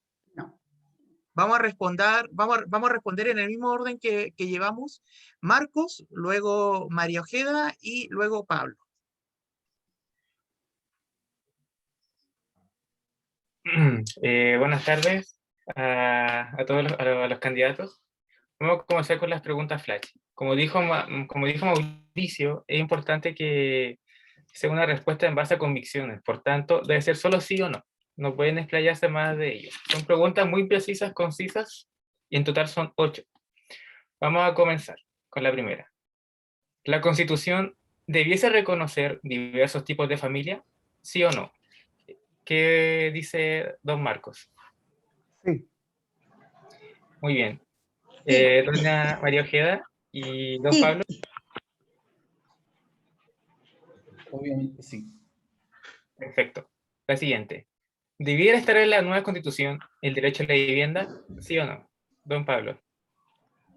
Por supuesto que sí a la ciudad justa. Muy bien. Don Marcos Sí, vivienda digna. y doña María. Sí. Perfecto. Ahora, matrimonio igualitario. ¿Sí o no? Don Marcos. Sí. Doña María Sí. y don Pablo. Claro que sí. Muy bien. Adopción homoparental. ¿Sí o no? Don Marcos. Por supuesto que sí. Doña María Sí. y don Pablo. Claro que sí. Muy bien. La quinta. Aborto libre, legal y seguro. ¿Sí o no? Don Marcos. No. Doña María. Por problemas de salud debería ser un problema de salud nacional el aborto, porque hay mucho aborto ilegal o clandestino. Yo creo que hay que Perfecto. vivir por la vida de las mujeres. ¿Sí o no? Sí. Sí. Ya, don Pablo. Sí, habrá que discutir si entre las 12 o las 16 semanas de gestación. Perfecto. Siguiente, sexta pregunta. ¿Educación sexual en los colegios sin consentimiento de los padres? ¿Sí o no? Don Pablo, don Marcos. ¿La pregunta de nuevo? Si la educación sexual en los colegios se puede dictar sin consentimiento de los padres. No estoy de acuerdo con eso. Estoy de acuerdo con la educación sexual, pero creo que la comunidad educativa se construye entre todos. Perfecto. Doña María, Sí, porque debe ser integral la educación. don Pablo. La educación pública debe tener educación sexoafectiva en todos los niveles. Muy bien. Séptima pregunta. ¿Mantener la independencia del Banco Central? ¿Sí o no? Don Marcos. Doña María, No. don Pablo. No. Muy bien. Y última pregunta. ¿Se debe mantener el veto presidencial? Don Marcos. Sí. Doña María No. y finalmente don Pablo. Por supuesto que no. Muy bien, con eso hemos finalizado la ronda de preguntas flash. Gracias por haber respondido. Muchas gracias a los candidatos, muy obedientes además. Sabemos que estas preguntas a veces desatan pasión, sobre todo cuando son candidatos porque tienen convicciones morales más fuertes, pero le agradecemos el responder concretamente porque es lo que como votantes necesitamos. Ya de estos temas estamos interiorizados, ya todos tenemos una opinión, estamos buscando qué candidato nos representa más, porque ya los votantes tenemos ya nuestras convicciones. Vamos a pasar a la última sección de este conversatorio el día de hoy, agradeciéndole a los tres nuevamente por venir y a los asistentes. Vamos a pasar a la pregunta del público. ¿Alguna pregunta abierta? Ojalá lo más precisa, concisa que se pueda hacer. Vamos a mantener la regla de 3 minutos para cada candidato para responder, que era la regla primera, de la primera sección. ¿Alguien del público que quiera hacer alguna pregunta? Me parece que Oscar quiere hablar, ¿o no? Sí, Oscar Silva. Oscar Silva, buenas tardes. Buenos días. Buenas tardes, señor. Primero quiero presentarme, como le digo, mi nombre es Oscar Silva. Soy el abuelo de Fabián, de Gustavo Calderón. Ah, Claro, yo vivo en Santiago, pero ya. viví muchos años en Antofagasta, que es una región que quiero mucho. Bien, yo ¿Cuál es aquí su pregunta? aquí escuché mucho sobre la educación de calidad y derecho para todos, pero me gustaría saber cómo va a quedar consagrado la nueva Constitución la educación de calidad para los jóvenes con pocos recursos y para que no se sientan frustrados como hasta el día de hoy pasa. Nada más, cortita. Y tengo una segunda pregunta, pero primero me gustaría que me respondiera eso, don Marco, que sería importante para mí. Financiamiento de la educación, en el fondo está preguntando Oscar. Sí. También me hago esa misma pregunta, Oscar, porque muchas veces, y eso también hay que hacer también la claridad, alguien me dijo el otro día que la seriedad es la otra cara de la justicia. Muchas veces uno dice cosas y obviamente hay que ser responsable. La Constitución plantea los qué, los cómo son los proyectos de ley que son posteriores. Yo te puedo dar mi opinión respecto al cómo, pero me estaría yendo de cuál es mi rol respecto a la Constitución. Yo creo que la Constitución tiene que garantizar la educación de calidad, y esto es fortaleciendo la educación pública. O sea, no hay otra forma de hacerlo, que es fortaleciendo la educación pública, equiparando, subiendo a los niños a los patines y dando reglas claras a la educación privada. Yo estoy de acuerdo con algunos planteamientos que señalaba Pablo respecto a que en algunas instancias hay que revisar también el financiamiento respecto de cuál es el proyecto que tiene cada sistema educacional, o sea, cada proyecto educacional, perdón. Entonces, yo quiero ser súper honesto contigo, hay que ser súper responsable. Yo, si quieres, te puedo mentir, te puedo decir cómo lo hago y te puedo dar toda mi explicación, que es una explicación técnica, porque además tenemos que pensar de que después de una pandemia no van a haber recursos ilimitados, no somos un país europeo, somos Chile, y estamos con una crisis económica hoy en día vigente, y obviamente vamos a tener que inyectar recursos en educación lo más rápido, es una política pública, es una política ya de un gobierno que venga posteriormente, inyectar rápidamente a lo más necesitado respecto de que esa educación sea de calidad y empezar a equiparar de los segmentos más afectados hacia arriba. O sea, por lo menos, si tú me preguntas cómo hacerlo desde el punto de vista gobierno, pero esa no es una discusión propia de la Constitución. Nuestro rol es que la Constitución esté garantizada y eso obligue al Estado y obliga a los futuros gobiernos a lograr buscar el mecanismo y a ponerse de acuerdo a todos los sectores políticos de cómo financiarlo. No sé si te digo claro. Muchas gracias, Marco. No sé si los demás candidatos quieren decir algo, porque tenemos también personas con la mano levantada que seguramente tienen más preguntas. Yo quisiera hacer una segunda pregunta. Disculpe. ¿Ya? ¿Puedo? Sí, sí. Ya, bueno, primero quiero dejar en claro por qué voy a hacer esta pregunta. Va a tema relacionado con la educación. Yo fui miembro de la Fuerza Aérea durante 30 años. Y hay una cosa que me inquietó muy fuertemente durante la institución, fue que las escuelas matrices, escuelas de oficiales, digamos, estaban vetadas para los jóvenes de pocos recursos. Si no pertenecían a la casta social o a hijos de poderosos de este país, no podían ingresar. ¿Por qué esa parte no se toca nunca? Esa es mi pregunta, simple y concreta. Se refiere a la unificación del escalafón militar, de los escalafones militares.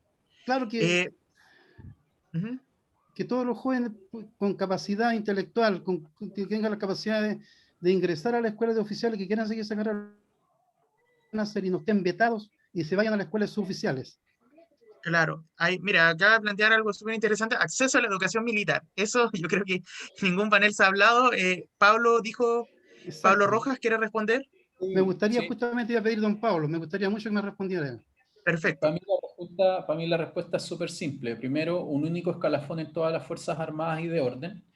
Y en segundo lugar, gratuidad en todas las instituciones que tengan que ver con el Estado. Eso supone, ¿cierto?, la educación en todas las instituciones armadas y de orden, pero también en las instituciones vinculadas a la diplomacia. Gracias, don Pablo. Me quedó clarito. Me le agradezco su respuesta. Eso sería todas las dos preguntas que tenía que hacerle. Me quedó bien claro. Y viva Antofagasta. Viva Antofagasta, viva el norte. Muchas gracias, don Oscar. Esperemos que las preguntas de los demás participantes sean así de concretas y claras. Y ojalá, claro, como lo decía don Oscar, señalando al constituyente que quieren que le responda o si quieren que le respondan todo. Vamos con Patrick Moreira, que tenía levantada la mano hace harto tiempo. Hola, muy buenas tardes a todos. Tenía una consulta con respecto, primeramente, cuando se hicieron las 8 preguntas flash, hablaron sobre la independencia del banco. Yo supongo que esto era sobre la autonomía como órgano constitucional del banco, ¿cierto? O sea, la autonomía constitucional que tiene al respecto. Y la señorita Ojeda y el señor, no recuerdo, Pablo Varas Rojas, había indicado que no, o sea, que no estaban de acuerdo con la independencia del Banco Central. Entonces quisiera saber cuáles son los fundamentos que tienen respecto a esto. Varios sabemos cuáles han sido los problemas con que que han tenido otros países respecto a que el Banco Central no goce de independencia constitucional. Entonces quisiera saber cuáles son los fundamentos que tienen para indicar eso. Puedo responderle yo cortito. Creo que el Banco Central debe estar al servicio de un nuevo modelo de desarrollo económico. Por lo tanto, si nosotros nos planteamos un nuevo modelo de desarrollo, deberíamos tener otra mirada con respecto al Banco Central y su independencia o dependencia en la Constitución. Por eso yo planteé que no. Disculpe, entonces usted cuando habla de la no independencia, ¿a qué se refiere? ¿Se refiere a una intervención del poder político, como por ejemplo ocurre en la Corte Suprema cada cierto tiempo, mediante el consenso de un juego de equilibrio, ¿no? La Corte Suprema propone una terna, de esa terna escoge el presidente un candidato y ese candidato lo aprueba el Senado, algo así. Algo así, algo así. Algo así, Bueno, es que ok. es conversable, realmente es conversable como Pero en este caso, ese mecanismo de elección no significa que el banco deje de ser independiente. es que nosotros estamos viéndolo desde el punto de vista económico. O sea, si nosotros desarrollamos un nuevo modelo de desarrollo económico, el Banco Central de alguna forma plantea cómo se desarrolla la economía en el país, cómo va creciendo y dictamina los valores del dólar y de lo demás. Entonces tenemos que pensar o repensar cómo nosotros queremos ver esta economía de este país. La queremos seguir viendo como un modelo, ¿no es cierto?, que tienda a la privacidad, o queremos ver un modelo más solidario, más universal. Entonces, de eso depende cómo nosotros vamos a ver el modelo de desarrollo económico, porque queremos terminar con este sistema neoliberal, entonces queremos terminar con los enclaves que dejó la dictadura del 80. Pablo, no sé si quiere aportar algo. Sí, yo eliminaría la autonomía del Banco Central de la Constitución, claramente. El Banco Central debe estar sometido a las definiciones políticas. Ciertamente esas definiciones políticas no pueden ser las definiciones binominales que conocemos hace mucho tiempo. Tiene que generarse un mecanismo que permita que el Banco Central no sea utilizado solamente para monetizar deuda, pero también el Banco Central tiene que desarrollar otras acciones, otras funciones que actualmente prácticamente no desarrolla. O sea, está bien, se baja la inflación, pero cuando se baja la inflación también se pierden empleos. Y efectivamente, como lo decía la María, acá el Banco Central tiene que obedecer a un nuevo modelo de desarrollo. Y un nuevo modelo de desarrollo supone un banco central que contribuya a avanzar no solo a disminuir la inflación, sino que también a avanzar hacia el pleno empleo, hacia, por ejemplo, financiar una nueva matriz productiva, financiar a aquellas empresas que se adecúen al proceso de un nuevo modelo de desarrollo. Y por lo tanto, el Banco Central tiene bastante más herramientas de las que actualmente utiliza. Y me parece que en el marco de un nuevo modelo de desarrollo es importante dar una discusión democrática. De lo que estamos hablando acá es de una discusión democrática como país, si queremos que instancias como el Banco Central o el Tribunal Constitucional actúen sin pasar por la deliberación democrática. El Banco Central tiene que pasar por la deliberación democrática. Le vamos a dar el paso a Marco Calderón. Con usted terminamos. Tiene un minuto para dar su argumento o su réplica. No, yo creo que, y coincido con Pablo, esta discusión tiene que darse. Yo no soy contrario a que no se den las discusiones, porque la política no son los ataques ni las pasiones como estamos, y como ha sido este debate, han sido argumentos y razones. En mi caso, el Banco Central ha demostrado que es una política exitosa, su grado de autonomía, porque eso nos permite tener cierta certeza desde el punto de vista económico. O sea, uno empieza cuando uno hace ejercicios ustedes deben hacerlo constantemente, de constituciones comparadas, ejercicios comparados desde el punto de vista económico, uno se da cuenta que un país con crisis económica, la tentación de darle a la máquina que imprime billetes como condenado, eso es una realidad. Y cuando un banco central está politizado y empieza a imprimir billetes sin ningún tipo de control, eso afecta a la economía y afecta a los puestos de trabajo de más personas que manejar o controlar la inflación. Eso por lo menos es mi punto, y estoy de acuerdo y abierto que tiene que discutirse. Ok, nos queda muy claro. Le agradezco a Patrick por su pregunta, muy interesante. muy atingente además. Vamos a ir con Fabián Cortés, que me había dicho hace rato que tenía una pregunta. Hola. No había levantado la mano, por eso no aparece en el chat. Sí, claro, no sé cómo levantar la mano, pero recién reaccioné de casualidad. Ya, una pregunta concreta y qué candidato en específico o todos quieren que te responda. No cualquiera, en verdad. ¿Ya? Bueno, me presento, mi nombre es Fabián Cortés, soy ONG, Protección Civil y Ambiental. Mi trabajo principalmente es en identificar las problemáticas sociales de Antofagasta, del círculo alrededor, principalmente lo que sería asentamiento informal en zonas de riesgo, bajo de quebradas aluviales, contaminación ambiental, vertederos clandestinos, inmigración, deshumanidad, violaciones a los derechos humanos, entre otros. ¿Ya? Mi pregunta es concreta. ¿Cómo redactarían la Constitución para que los ciudadanos y ciudadanas, los vecinos y vecinas, les permitan participar en las propuestas de leyes que busquen regularizar y brindar soluciones a las problemáticas y necesidades de nuestro país? Porque, puesto que ahora realmente si queremos hacer esto es un huevo, ¿ya? Es un trámite. ¿Cómo redactarían la Constitución para que las ONG y también la participación ciudadana se sumen a las propuestas de leyes? ¿Quién quiere responder? Me parece que algo de eso habíamos dicho ya, propuesto en la iniciativa popular de ley, ¿no? Pero Sí, no sé si disculpe, lo que alguien pasa más es que llegué recién, hace poquito. Ah, ya, mira, bueno, anteriormente habíamos hablado sobre la idea de incorporar en la Constitución un mecanismo de participación más directa, por ejemplo, la iniciativa popular de ley, que hasta ahora no bastan solo las firmas, sino que tiene que ir de mano de la firma de un parlamentario. No sé si alguno de los candidatos quiere complementar su respuesta de recién. Sí, la verdad que ya. yo les había planteado que, ¿no es cierto?, hay que crear diferentes tipos de mecanismos para la participación ciudadana, ¿no es cierto?, con estas iniciativas populares de ley o revocaciones de leyes, pero hay que crear el mecanismo, o sea, hay que crear a nivel local, a nivel regional, dependiendo del tipo de ley que se quiera revocar, o de otro tipo de participación a nivel regional o local.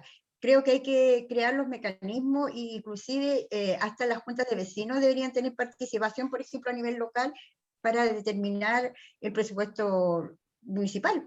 Entonces, hay que crear los mecanismos. ¿Cómo nosotros hacemos que la gente participe? Es incluyéndolas, ¿no es cierto?, en algunos tipos de mecanismos y de organizaciones que se tienen que crear. Bueno, me parece que los tres están de consenso a favor de incorporar a la Constitución la iniciativa popular de ley. Sí, Mauricio, pero falta un concepto que no es menor, porque en la redacción ahí la ausencia de un concepto nos puede complicar. Tienen que ser consultas de carácter vinculante. Porque la ciudadanía, muchos de los problemas medioambientales que hoy tenemos en la región, y si nosotros nos vamos a Taltal, es porque la ciudadanía no tiene la capacidad de poder decidir respecto al ordenamiento de su territorio. Si finalmente es un problema entre vecinos, la empresa y la comunidad son vecinos del mismo territorio, pero ahí no tienen la posibilidad entre los vecinos de definir cómo son su territorio, y ahí es clave las consultas a la ciudadanía, pero con un tenor de carácter vinculante. Porque hoy día hay consultas ciudadanas para definir, me van a disculpar un poco el ejemplo, pero el logo respecto de una entidad municipal o preguntas menores, pero yo creo que en temas como este tenemos que sumar a la ciudadanía, porque tenemos que darle legitimidad al proceso hoy en día, y eso es clave, que la ciudadanía participe. Es mi postura. Y sobre todo los territorios donde hay presencia indígena. Son muy importantes esos mecanismos. Además. Vamos a pasar con la pregunta de Alexandro, y tiene la mano levantada también hace harto rato. Alexandro, ¿qué pregunta, formula tu pregunta lo más concisa, precisa, y para qué candidato en específico se la haces? ¿Aló?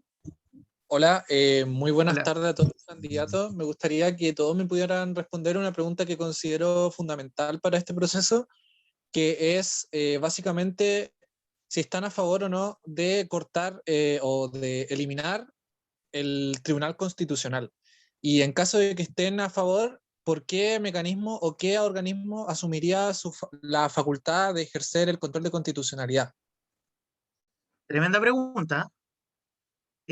Como va para los tres, me imagino que los tres querrán decir algo. ¿Sí? Ya, María Ojeda, vamos con usted primero.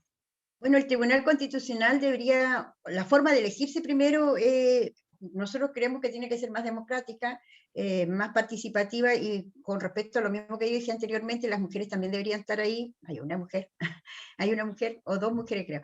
Ahora, pero independiente de eso, creo que hoy día es necesario cambiarle la forma de elegir y la forma de trabajar con respecto, porque el Tribunal Constitucional hoy día es un obstáculo para algunas leyes se promulguen.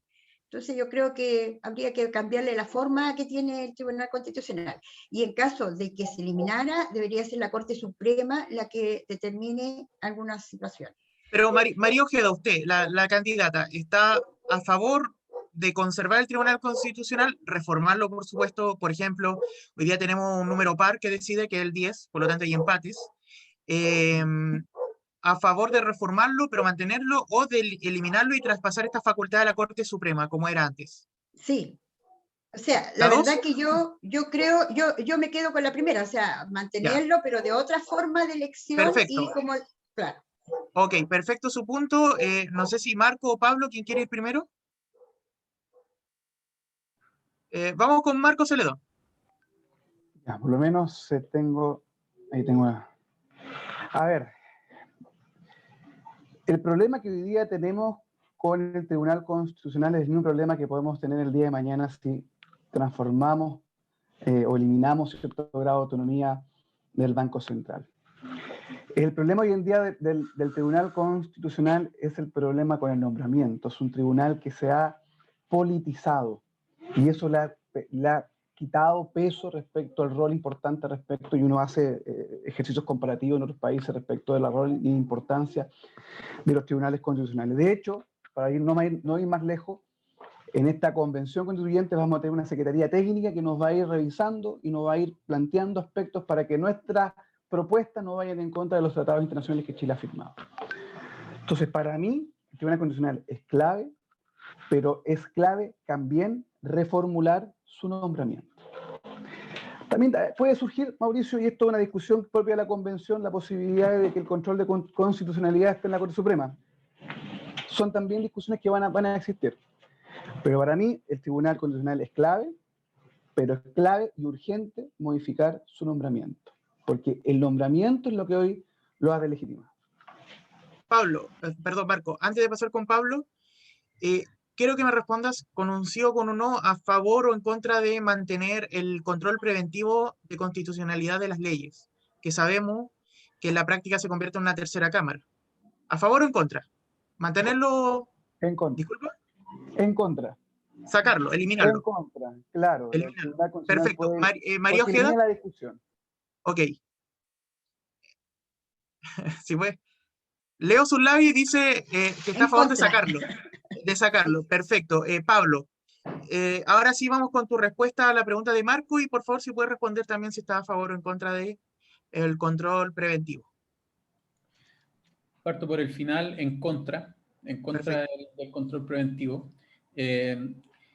Evidentemente tiene que haber una institucionalidad de control de constitucionalidad, no con las atribuciones excesivas que gracias a la reforma constitucional del 2005, Lagos UDI, se estableció. Y por lo tanto me parece que está en discusión si es que se mantiene una instancia denominada Tribunal Constitucional o pasamos nuevamente a que el control de constitucionalidad lo haga la Corte Suprema. En cualquier caso, ¿cierto? No solamente los nombramientos deben modificarse. En Bolivia, por ejemplo, los miembros del Tribunal Constitucional se eligen por voto popular. Habría que... Y acá hay una cuestión que es importante. Cuando yo digo el tema de la democracia, estoy diciendo que todas las instituciones que tienen que ver con el Estado se abran a la democracia. Entonces, el problema no es que se politicen esas discusiones. El problema es que esa politización es binominalización.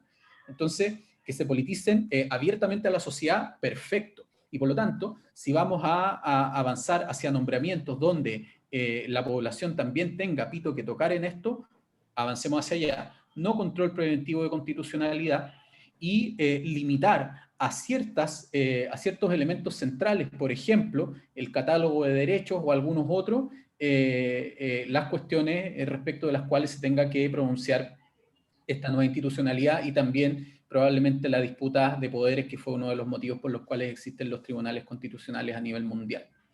Perfecto. Nos quedan claras sus respuestas. Gracias por ser súper precisos. Vamos con una pregunta de Mati Ignacio. que hace rato también tiene la mano levantada. Hola, hola a todas y a todos. Primero que Hola. todo, creo que es importante igual entender el rol del Estado y en este caso evaluar uno de los principios del Estado. En este caso quiero darle énfasis al Estado subsidiario. El Estado subsidiario dice, o a grandes rasgos, todos los servicios de salud, educación y de pensiones se lo deja en mano en privado y solo interviene en caso de que esto sea necesario. Solamente escuché a la candidata constitucional a la candidata María Angélica hablar sobre un Estado social. Mi pregunta es, ¿ustedes mantendrían este principio de un Estado subsidiario o avanzarían a un Estado social donde el Estado estaría más presente en caso de relevancia? Muy buena tu pregunta, Matías. ¿Quién quiere ser el primero en responder? ¿Puedo responder yo? Marco levantó la mano primero. Le vamos a dar el Ya. paso a él, luego usted y finalizamos con Pablo si es que quiere decir algo. En mi caso, estoy claro cuál es la pregunta y también clara cuál es la respuesta. Nuestra constitución actual se construyó en una circunstancia donde el principio de libertad era fundamental. Y el tema de acceso también era fundamental. Yo creo que debemos superar, porque hay que entender también el principio de subsidiariedad donde nace también. Yo soy católico, nace obviamente del Papa León XIII, de la encíclica Rerum Novarum, la forma de ser corresponsable del problema. Pero el corresponsable te quita el rol de ser el protagonista, de ser que garantice. Hoy día, nuestra visión de un Estado subsidiario, aunque nunca lo dice la Constitución en forma tangencial, pero todo respira aquello, yo creo que debe ser superada una mirada solidaria, una mirada donde el Estado tenga un rol activo, presente en la vida ciudadana. ¿Entonces usted está a favor Irregular. de un Estado solidario o de un Estado social? Sí, debemos avanzar en esa mirada. Yo creo que los tenores y cómo hacer parte de la discusión que vamos a tener en la convención, porque tenemos que llegar a Pero una ¿por qué preferencia se inclina más? ¿Qué cláusula? No, ¿Por el Estado social o el Estado solidario? ¿Social o solidario? Solidario. Solidario. Perfecto. Ahora, puede buscarse la forma de poner ambas cosas, ¿no? Ahora sí, María. Hoy en día la Constitución alemana plantea un Estado social, pero también tenemos otros ejemplos. Entonces, uno tiene que ver los ejemplos y uno los va asimilando a nuestra cultura, también a nuestra forma de entender la sociedad. Ojo que como constituyentes no están llamados a copiar y pegar, o sea, no, puede mirar y redactar las cláusulas a la chilena, o sea. Hay que ser responsablemente creativo, un concepto que siempre utilizo, por eso pienso que tenemos que superar esta mirada de Estado subsidiario. Y social no es lo mismo que socialista también, esto es importante. No es lo mismo. María Ojeda. Yo creo que el Estado tiene que ser social, porque en esta Constitución del 80 los derechos sociales están contemplados como mínimo, por ejemplo, la vivienda básica, el salario mínimo, todo mínimo. Entonces, el objetivo de esta Constitución es subsidiar, ¿no es cierto?, a quienes no pueden adquirir en el mercado las prestaciones, pero estas prestaciones son por parte del Estado, son cuando las personas no pueden adquirirlas, entonces están sujetas al mercado. Hoy día no hay obligación de parte del Estado, por ejemplo, el derecho a la vivienda. Entonces, por lo tanto, yo creo que hoy día hay que cambiar el Estado social porque es una necesidad y porque este Estado hace focalizar la ayuda que llega. Por ejemplo, al 60% más pobre le va a llegar el IFE, por decir algo. Se transforma entonces todo en mínimos sociales y no en universales. Y hoy día la gente quiere más, sobre todo la gente de la clase media, que se siente dejada de lado de parte de los estados o del gobierno. Sí. Qué bueno que haya harto consenso, Pablo. Superar el neoliberalismo, eso significa como base avanzar a un Estado democrático y social de derechos. Simple. Perfecto. ¿Algo más que quiera añadir? No, me parece que eso responde... Bueno, me parece súper que hayan sido súper concretos. Me alegra que haya un consenso porque yo creo que si retrocedimos unos 5 años atrás, ambos sectores hubieran estado agarrándose las mechas por eliminar el Estado subsidiario por un lado y por otro, no sé, se lo hubieran quedado con hipo si una cosa rara así meter Estado social en la Constitución, como que no sonaba socialista, ¿no? Pero qué bueno que como ciudadanía nos hemos ido interiorizando los temas y hemos ido aprendiendo conceptos. Así que espero que este seminario o conversación, charla, debate, lo que sea, pero fue algo constituyente, podríamos ponerle incluso una especie de cabildo. Le agradezco mucho a los tres candidatos, a Marcos Celedón, le pido la disculpa por haberlo confundido con Calderón, es que abajo está el Gustavo y tiene apellido Calderón. Gracias a María Angélica Ojeda, lo digo ahora al final del debate, ella fue mi profesora en la media. Las mejores impresiones y los mejores recuerdos de usted, y le agradezco por haber venido. A Pablo Rojas también, muchas gracias también por su sinceridad, por su clarividencia respecto al momento de responder. Le pido las disculpas correspondientes al público. Nos quedamos con 5 manos levantadas. Lamentablemente nosotros como centro de alumnos ahora tenemos una reunión a la 1:30. No sabemos a qué hora vamos a salir, la verdad. Pero espero que haya sido de su agrado este conversatorio. Agradecerle nuevamente a los asistentes, agradecerle a los candidatos. Creo que lo cortés no quita lo valiente. Yo creo que todos hemos sido muy sinceros en nuestras preguntas, también en nuestras respuestas. Y eso habla muy bien de los candidatos. Yo creo que la ciudadanía estamos chatos de que no nos respondan nunca. Así que muchas gracias de nuevo. No sé si Fernanda quiere decir algo, y también le vamos a dar el chance para que ustedes puedan, María, Marco y Pablo, puedan también dar un mensaje final. Muchas gracias, Mauricio. Igual reiterar lo que dijo mi compañero, agradecerles esta instancia de poder haber venido, de poder haber planteado sus preguntas. De igual, es un momento bastante importante el que estamos viviendo a modo de país, y es muy importante también instruirse e informarse respecto a ello. La verdad es que tenemos muchas intenciones de generar otro debate, de que se dé otra instancia, de que puedan participar, y vamos a estar al tanto, vamos a estar informando respecto a ello. Muchas gracias. Le doy el paso a los candidatos para que se despidan del público.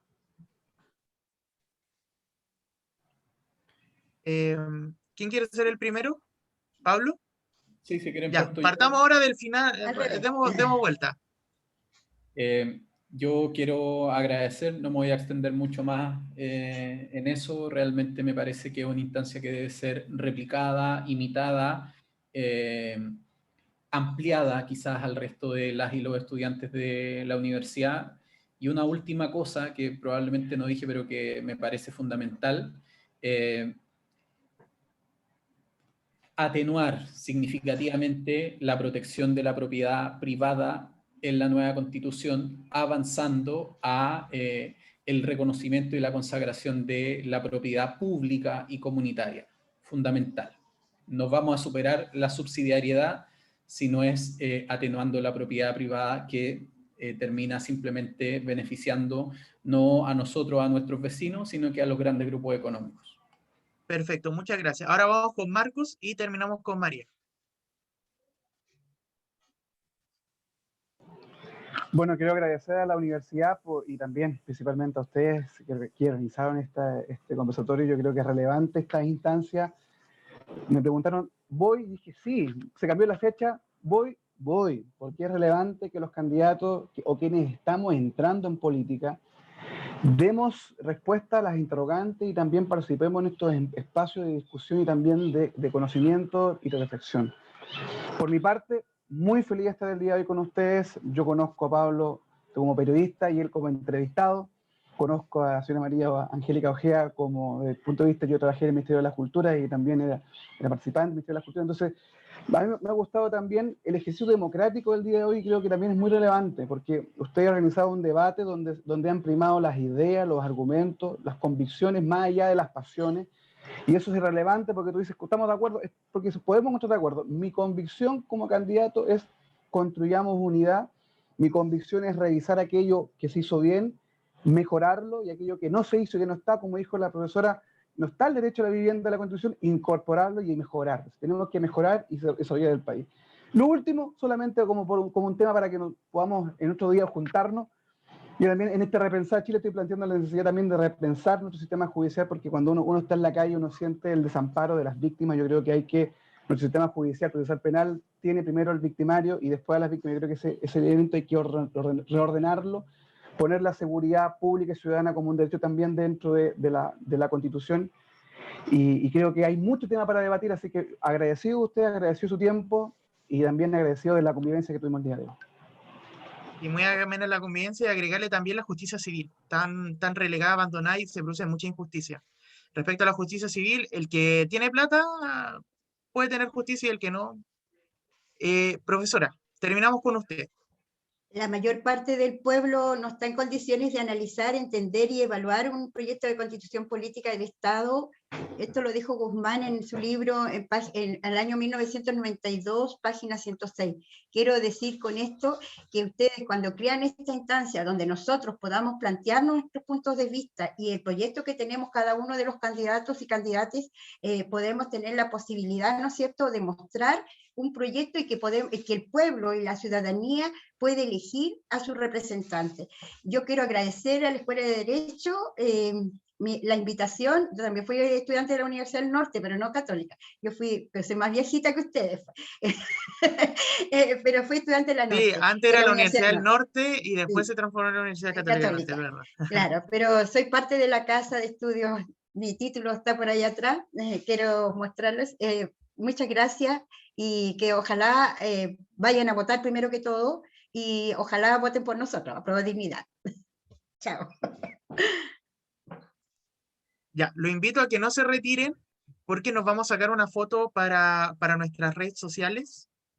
Nosotros como centro de alumnos salimos elegidos hace 2 semanas y entramos en función hace una semana y media. Así que igual somos nuevitos y esta es la primera gran actividad que tenemos. Agradecerle a los tres, bueno, también a Cristina Dorador que se tuvo que retirar, agradecerles también porque la verdad estábamos un poco nerviosos por organizar una actividad tan importante, porque sabemos que era muy importante, pero con la buena disposición de ustedes, con la buena recepción de nuestros compañeros, siento que hemos sacado una bonita actividad y que estoy seguro que la podemos replicar ahora que se aplazaron las elecciones. Comentarle 2 cosas antes de que nos saquemos la foto. Primero, en un momento tuvimos más de 60 espectadores. Segundo, este video lo vamos a subir a YouTube, a nuestra red social en YouTube, para que lo puedan compartir también. Esto queda grabado. Tercero, no solamente hay estudiantes de Derecho aquí, y como vieron recién, tampoco no solamente hay estudiantes. Esta fue una actividad abierta, así que también de parte de la comunidad hemos tenido una buena recepción y por lo tanto ustedes como candidatos, quiero que sepan que los han escuchado no solamente estudiantes de Derecho, sino también otros estudiantes de otra área y en general otros ciudadanos. Así que sin más que añadir, le invito a poner su mejor cara y nos vamos a sacar una foto.